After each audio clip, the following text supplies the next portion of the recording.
we also champion legislation for civilian rights as well. We're up in Carson City a lot. We're in Washington, D.C. a lot. There's about 7 chapters throughout the country, 1 in Canada. That's what makes us international.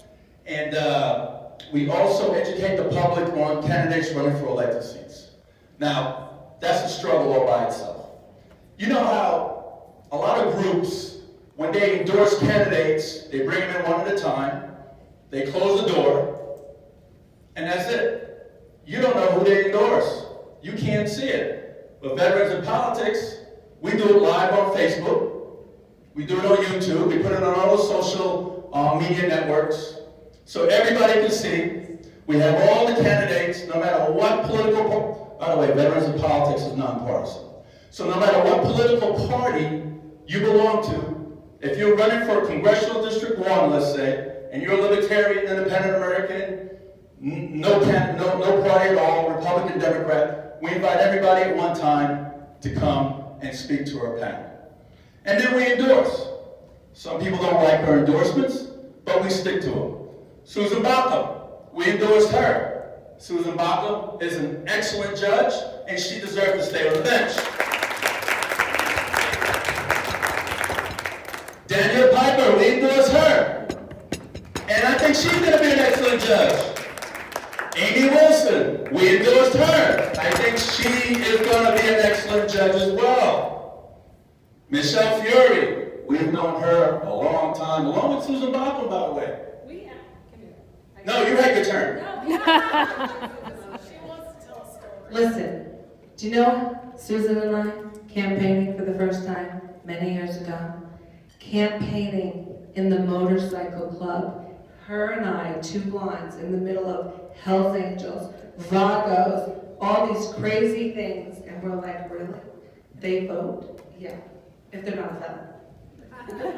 Thank you, Michelle. Michelle Fury, we endorse her for state treasurer.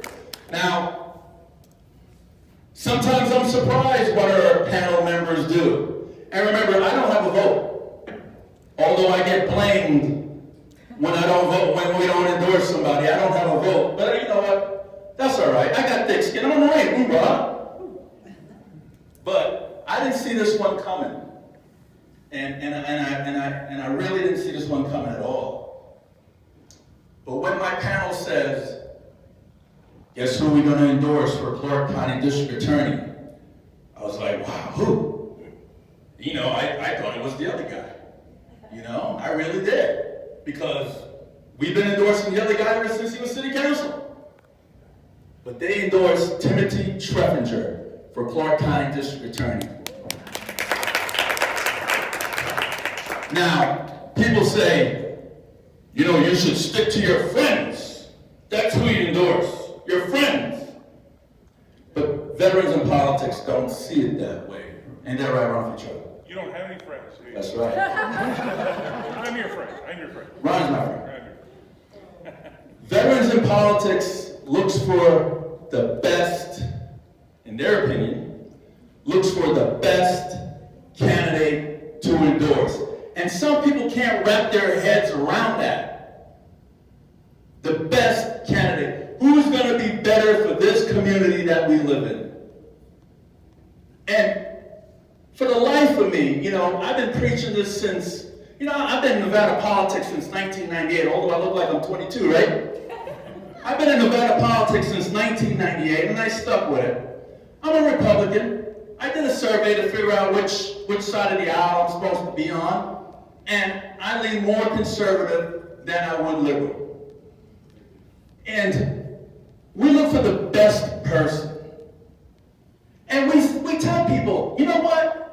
If you don't like who we endorse, my God, go to the video, go watch it. How many groups endorse candidates that have videos on social media of their endorsement interview? Could you tell me one group in the state of Nevada that has videos of candidates that they actually go through the endorsement process? One group. Raise your hand and tell me a group in the state of Nevada that does that. Your group. Thank you.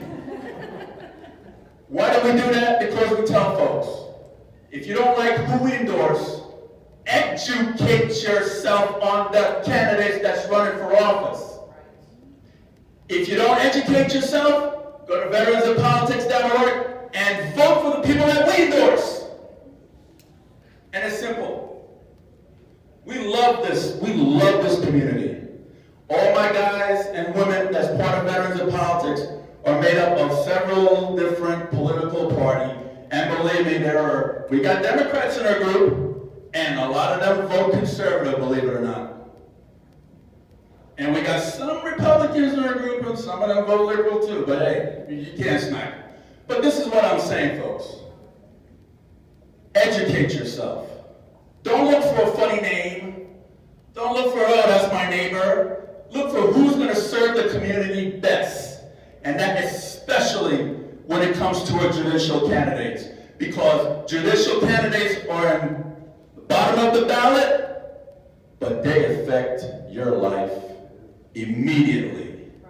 Immediately. In ways that you probably wish would never happen to you. You need to pay attention to these judicial candidates. And we also need to pay attention to the district attorney's race. Now, Timothy Treffinger, he's not a multi-million-dollar guy. But guess what? He's the only conservative that ever ran against the incumbent for the district attorney's race. Our founding fathers said, hey, we need to start, when our founding fathers made all these elected seats, I didn't make it. But when our founding fathers said get involved in political office, they meant for you to go there, serve your time, make the place better than how you found it, and let another guy come on in. Timothy Treffinger, ladies and gentlemen, we need to put him in office. And if Wolfson was right here, I would say the same thing to him, because you know what? I got thick skin. And I'm the type of guy, if I don't like you, you know I don't like you. Ain't that right, Ron? You have a lot of friends. Thank you, Ron. And if I like you, you know I like you. Because that's just me. I can't play that political game. I failed that class several times. Well, all I'm saying, folks, get involved, tell your neighbor, educate yourself on candidates, look at their websites, find out about them, and vote. Thank you so much.